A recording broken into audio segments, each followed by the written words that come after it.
Corto corto. Corto corto. Corto corto. Corto corto. Corto corto. Corto corto.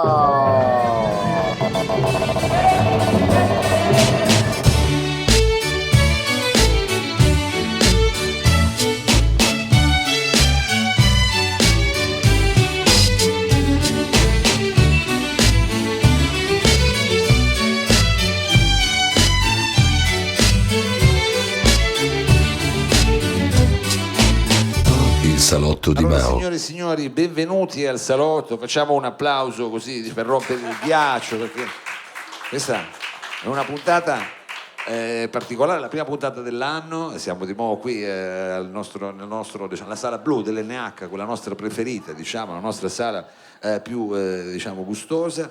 E abbiamo veramente due ospiti particolari questa sera, ma prima di presentare gli ospiti io voglio presentarvi il nostro co-conduttore, caporedattore, capoccia, diciamo, più ne il metta. nostro Guido Andruetto. Grazie.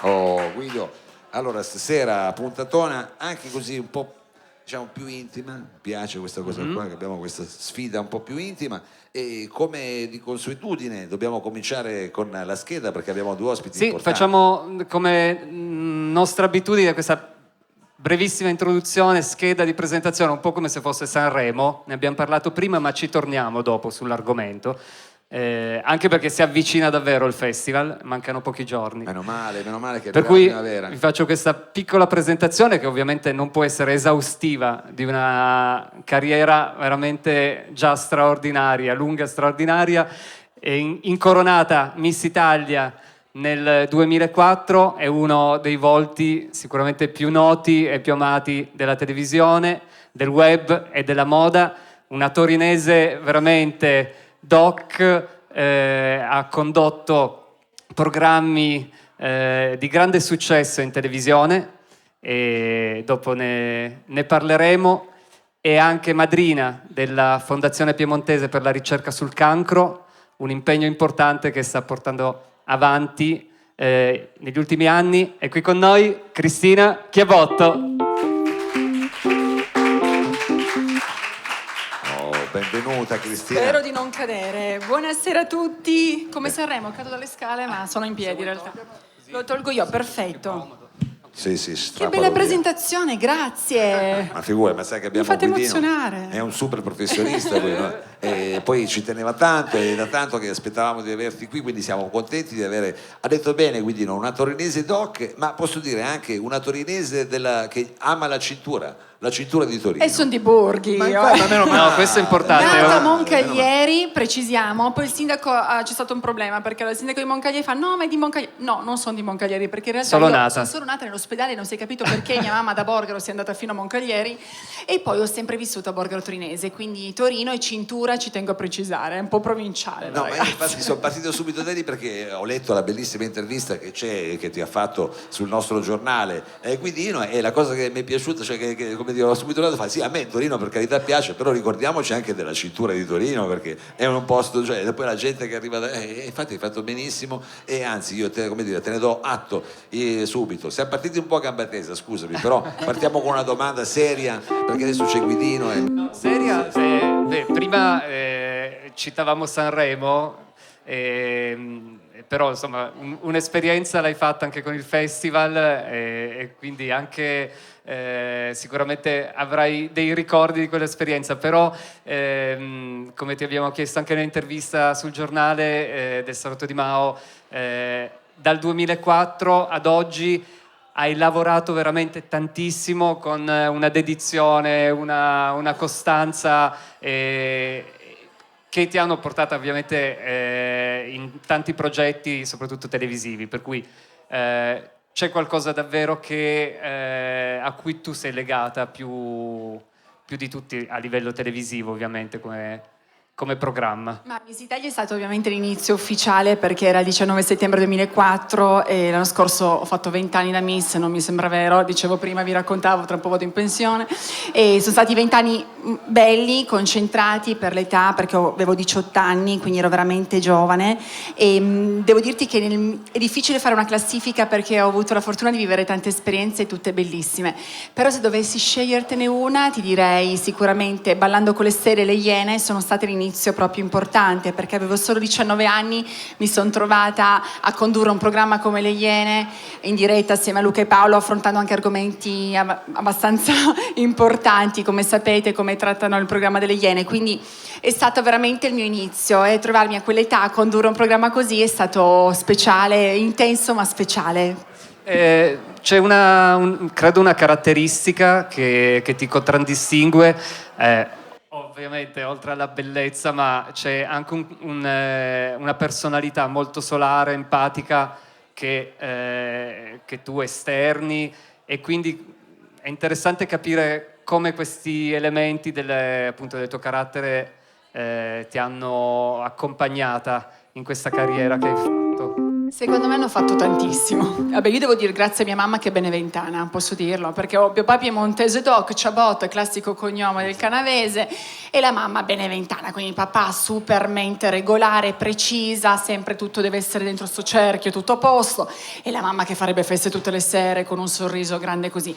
Quindi questo incrocio, devo dirti che mi ha dato veramente bene, non perché, senza autoelogio, perché sono arrivata a 18 anni in questo ambiente un po' particolare, dove te lo raccontano in tutte le versioni, poi lo provi ed è vero, e quindi dovevi un po' proteggerti, dovevo mettere questo filtro, questa maschera, però avevo questa testa del papà piemontese che mi aiutava a selezionare, un po' a capire, no, a studiare la persona che avevo davanti, e invece il sorriso che a me ha portato veramente tanto, di mia mamma. Quindi sicuramente l'empatia e il carattere, come hai anticipato tu, nel mio caso hanno fatto tantissimo, perché io non volevo far questo nella vita. Avevo già in mente un po', mi vedevo in versione psicologa, anche se di matti e pazzi ne poi ne ho incontrati tantissimi.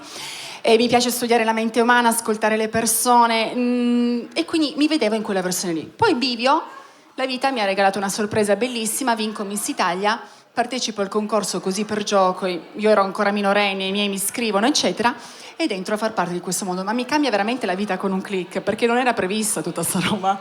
E lì ho detto, aspetta un attimo, fermiamoci, sta succedendo qualcosa di grande, stavo capendo che la cosa stava prendendo veramente piede in modo importante, e quindi i lati caratteriali hanno dosato la situazione, hanno fatto un po' la differenza, e la passione, poi il lavoro è arrivato dopo.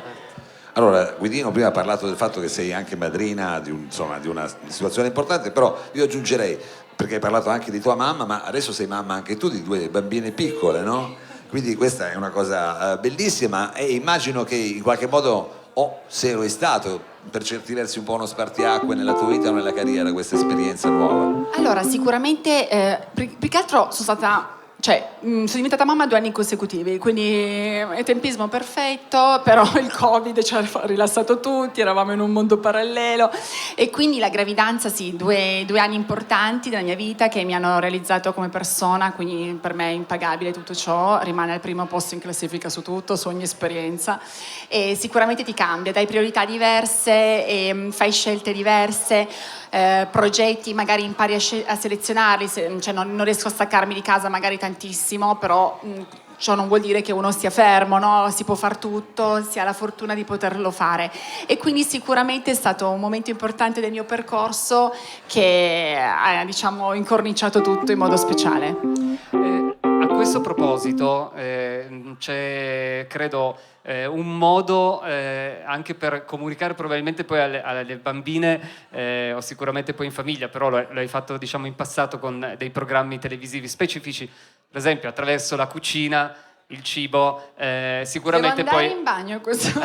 No, però sicuramente è una parte di te che appunto hai espresso, per esempio con i menù di Giallo Zafferano insieme a Davide Scabin, e poi con Alessandro Borghese in questo programma Celebrity Chef, dove appunto ti sei cimentata davvero. Però insomma è stata una sfida che, diciamo, sarebbe interessante capire, tra tutte le esperienze che hai fatto, come l'hai diciamo, perché hai voluto farla e soprattutto perché poi hai vinto addirittura a questo programma di Alessandro Borghese, per cui... Non lo so, è successo qualcosa in cucina, non abbiamo un miracolo, perché in realtà sì, le sfide erano a puntata e in quella puntata sfidavo Roberta Capo, anche lei ex Miss Italia, poi bravissima in cucina, niente, ce l'ho fatta io, è un miracolo. Però nella mia vita sono successe spesso cose così, quindi mi sento un po' baciata dalla fortuna. Poi credo anche che bisogna sapersela un po' giocare. Certo. Però magari, sai, un sorriso, ti porti un piatto, ti crei qualcosa, ho riprodotto qualcosa di mia nonna Maria, sempre origini del sud, quindi mi sono inventata. E poi 2 programmi con Davide. Allora, Davide per me è un genio, ok? Nella sua follia è genio. Quindi aver avuto Scabina al mio fianco... Ho imparato niente però, perché hai uno chef che cioè ti racconta un mondo, però è lui lo chef, tu puoi essere un assistente, cioè ti passo il mestolo, il mio massimo. No, ho imparato il basilico, questa cosa è molto interessante, se volete ve la racconto. Sì. Il basilico, prima di metterlo su un piatto, dovete sbatterlo tra le mani. La sapevate questa? No, assolutamente. Scabin ve lo racconta, ve lo insegna per diciamo diffondere l'aroma. L'unica cosa che ho imparato dopo 3 programmi televisivi di cucina. Secondo voi ho un futuro come chef? Mio marito sta cercando qualcun altro per questo motivo, però con le bimbe, sai, qualcosa ti inventi, perché poverine devono crescere, sono povere figlie. Quindi dai, una via di mezzo, però è stata un'esperienza bellissima.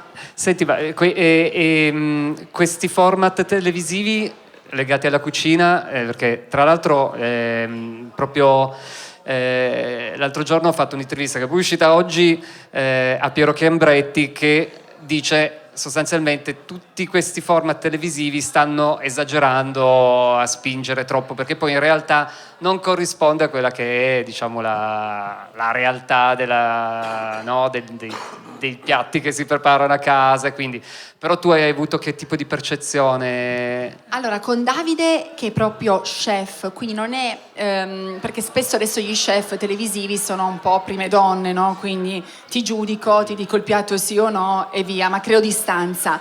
Davide è uno che lo vedi proprio lavorare in cucina in una certa maniera, quindi ho avuto veramente un grande esempio a mio fianco. Secondo me, come ha detto Piero, un po' sta scemando questa cosa, perché anche l'arrivo dei social comunque sta cambiando la cosa. Ormai io mi metto un cavalletto, certo, il cellulare con il selfie, video selfie, mi faccio il piatto da casa, forse è venuto pure bene, ti faccio credere che io sono una vicino, no, a te, certo. Quindi è diverso, crea un'intimità, è una cosa un po' più tua e personalizzata, quindi io forse voto per questa nuova versione adesso anch'io. Ok. Allora, se posso, vorrei Sì. farti una domanda impossibile, nel senso che è una Che cosa senso? impossibile quella che ti sto chiedendo, però se c'è, diciamo, un personaggio della televisione del passato con il quale ti sarebbe piaciuto lavorare, se esiste un personaggio di Ce ne questo sono tantissimi. Ma guarda, mi viene in mente Corrado. Beh. Perché secondo me manca un po' quell'autoironia, no? Allora, prima di tutto la parte un po' showman, però bella, naturale, piedi per terra. Faccio ridere le persone, quello secondo me un po' manca, no? Un po' Fiorello l'ha riprodotto in tempo moderno e contemporaneo, però ovviamente Fiorello non è costante, mentre magari un Corrado faceva programmi ma li faceva sempre tutte le settimane, invece Fiorello ovviamente showman, ti arriva per una puntata spot e poi non lo vedi più. Quegli artisti, quella conduzione basata sull'autoironia, sul far star bene le persone, no? E quello secondo me un po' oggi manca. Eh sì, Corrado effettivamente. Vabbè, poi parte, per esempio, anche ritorniamo al Pranzo è servito, che era davvero ante litteram rispetto, no? Che poi giocava molto con la cucina. Fantastico. No, mi veniva da suggerire a Adriano Celentano, c'è qualcosa, perché penso a Mao che ha fatto una tesi di laurea su Adriano Celentano. Wow, com'è Mettere in andata? mezzo. No, la tesi è andata abbastanza bene, che sono riuscito a laurearmi. Avrei voluto incontrare Celentano, ma poi ho soltanto incontrato Claudio Ma lo Mori. imiti? Lo imitavo, adesso invecchiando mi è sceso Perché un il po' la polocchietto parte. che stava partendo? Infatti, No, è molto alla Teocoli. Sì. Posso Celentano è già più impegnativo però, stargli a fianco. Perché Cioè, non- Corrado sarebbe secondo me più rassicurante. Come agio, come situazione Celentano di, è protagonista di se comfort. stesso, è sicuramente un grande artista, ti racconta un mondo, però è pieno di quello che dice, no? Certo. Io sono più da no? Sì. Da complicità, poi non l'ho conosciuto perciò non posso dire, però parlo di conduzione, di come interpreta lui un programma televisivo sicuramente più impegnativo non so se me la sentirei, magari È cantare un decisamente pezzo. decisamente più impegnativo. Poi hai detto bene, Corrado è proprio, come dire, l'esempio del grande professionista. In questo senso, come dire, mi sembra anche giusta come risposta, perché penso che sia anche un po', come dire, la cifra della tua carriera, questa serietà comunque che non viene mai a farsi pesare, però che sotto sotto c'è. E Poi questo la bisogna- semplicità, come dicevi tu, farsi abbinarlo magari ad una semplicità e normalità, cioè senza creare troppa distanza con la realtà, un po' più compatti, perché quello secondo me aiuta anche a sentire no, cosa vogliono le persone.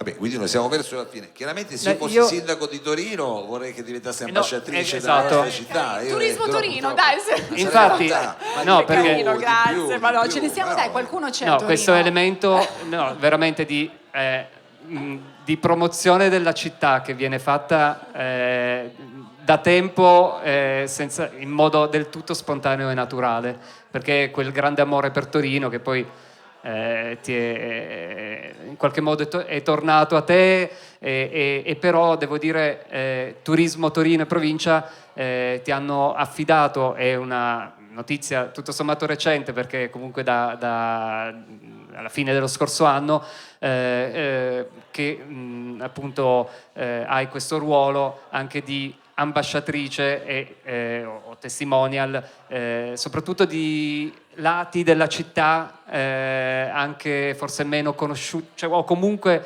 meno promossi, aspetti particolari, per cui Sì, ci sono racconti. contenta perché vabbè, io amo questa città, però ha bisogno di essere raccontata sempre di più e quindi i social per noi devono essere un po' il mezzo no, da utilizzare e quindi con Turismo Torino abbiamo scelto di iniziare questa collaborazione insieme raccontando proprio, questa sera abbiamo postato una Torino anche un po' diversa, alternativa, ok, è la grande signora elegante, i salotti torinesi, abbiamo una storia meravigliosa, però c'è anche la Torino un po' alternativa, ci sono angoli da scoprire, poi sicuramente ne parlerete no? Anche legato al cinema perché Torino è veramente da scoprire, però c'è sempre quella cosa, adesso grazie al cinema per fortuna ci stiamo arrivando, che ha bisogno di essere raccontata un po' di più perché forse non te lo aspetti no? Come primo impatto, era vista un po' chiusa, adesso ci stiamo aprendo, le Olimpiadi ci hanno dato le frasi sono sempre quelle, però raccontarla proprio entrando un po' più nel dettaglio secondo me merita e quindi questa cosa con Turismo Torino ci sta permettendo di farlo ed è bellissimo. C'è un luogo che in qualche modo, per esempio, non so, della città al quale tu sei più affezionata in assoluto? C'è. Allora, io ho frequentato, sono un'ex salesiana, ho frequentato la Maria Ausiliatrice in Corso Regina, in piazza Maria Ausiliatrice, dove c'è questa basilica bellissima.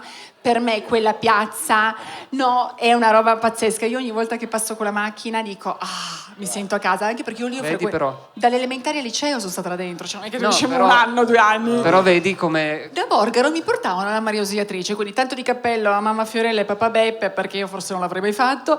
E quindi devo dirti che quella piazza, che non è così centrale, Esatto. siamo in Corso Regina, ci devi arrivare apposta. Ogni volta che arrivo lì mi arriva una cosa dentro perché mi ha visto crescere quel posto e ho in mente questo ricordo di mia mamma e mio papà che mi accompagnavano fino al portone della scuola, al numero Certo. 27, e lì sono cresciuta dall'età di 6 anni ai 18 Sì, e poi per la mia cui- vita è cambiata. è il luogo che ti emoziona di più. Quello è pazzesco. Ogni volta No, torno, però sai? vedi che sono anche cioè alla fine poi ognuno ha i propri, ma comunque è anche un modo per, esatto, cioè andare anche a scoprire degli angoli che appunto in questo caso tu ci hai dato un ottimo suggerimento, perché non è detto che poi uno sia veramente mai andato a vedere No, guarda, la piazza e la confermo, visita. perché facevo gli scout lì, ho presente vedi, veramente al Valdocco? a Valdocco, Grande quindi Valdocco. è una zona vivace, diciamo, quando esci da lì, però quella piazza effettivamente è nascosta ed è veramente particolare, non sembra manco di Bellissima. stare a Torino, dici ma dove sto? E poi esci è tutto completamente diverso, però ottimo suggerimento anche come location, ricordiamocela come location. Esatto. per Quella qualche roba basilica di film. merita, è bellissimo. Io vorrei chiudere con Cristina con questo appuntamento che c'è stato al Circo dei Lettori, perché hai portato per la prima volta qualche giorno fa il Circo dei Lettori, la sala grande si è riempita di tappetini dove le persone hanno fatto una sessione di Pilates, sempre nell'ambito delle iniziative della Fondazione Piemontese per la ricerca sul cancro, E devo dire che io ho visto le immagini, non sono potuto passare, ma ho visto le immagini ed è stato veramente incredibile, soprattutto vedere le persone dentro la sala aulica del Circolo dei Lettori, fare comunque un'attività per il proprio benessere in un contesto in cui non era mai successa una cosa del genere, che credo che sia stato abbastanza spettacolare dal punto di vista visivo e poi anche ovviamente per i contenuti.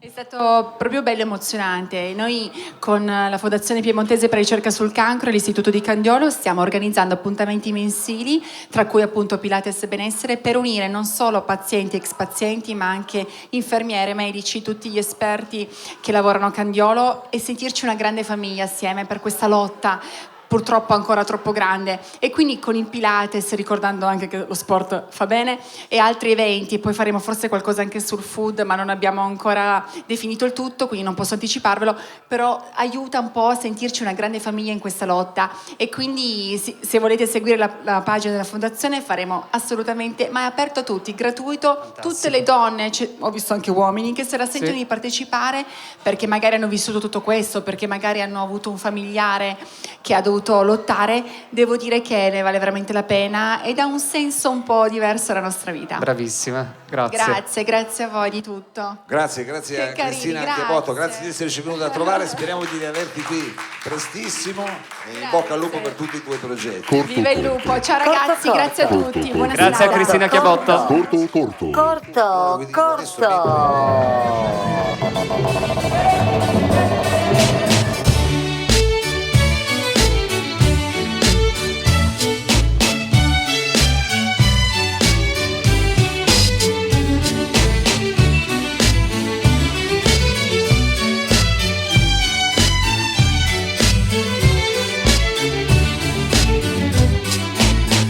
Il salotto di Mao.